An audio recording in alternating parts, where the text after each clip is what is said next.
Əvvəlcə Ulu Öndər Heydər Əliyevin Naxçıvan şəhərində Əzəmətli Ucalan abidəsi ziyarət edilib, abidə önünə gül dəstələri qoyulub, dahi şəxsiyyətin əziz xatirəsi ehtiramla yad olunub.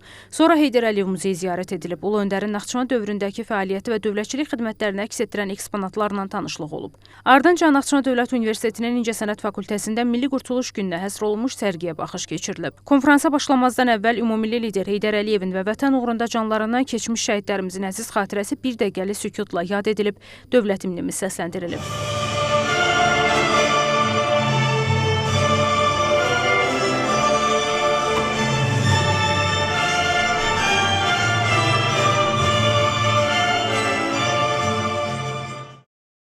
15 iyun Milli Qurtuluş gününə həsr olunmuş video çarx izlənilib. Naxçıvan Dövlət Universitetinin rektoru Elbrus İsayev bildirib ki, müasir Azərbaycanın inkişafının əsasında Ulu Öndər Heydər Əliyevin müəyyən etdiyi siyasi kurs dayanır və bu strateji xətt bugün uğurla davam etdirilir. Rektor qeyd edib ki, 1993-cü ilə qədər ölkədə baş verən mürəkkəb ictimai-siyasi proseslər fonunda Heydər Əliyevin Naxçıvan dövründə həyata keçirdiyi uzaqgörən siyasət bölgənin Azərbaycanın tərkibindən ayrılması təhlükəsinin qarşısını alıb, mühüm siyasi və iqtisadi qərarların qəbuluna zəmin yaradıb. Yeni Azərbaycan Partiyası Nizami rayon təşkilatının sədri Ramil Vəlibəyov və Yeni Azərbaycan Partiyası Naxçıvan şəhər təşkilatının sədri Elman Cəfərli çıxışlarında 15 iyun Milli Qurtuluş gününün Azərbaycan dövlətçiliyinin tarixində mühüm dönüş nöqtəsi olmaqla ölkədə sabitlik və inkişafın əsasını qoyduğunu qeyd ediblər.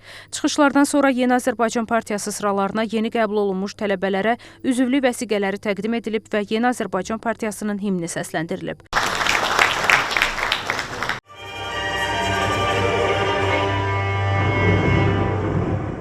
Konfrans bədii hissi ilə davam edib.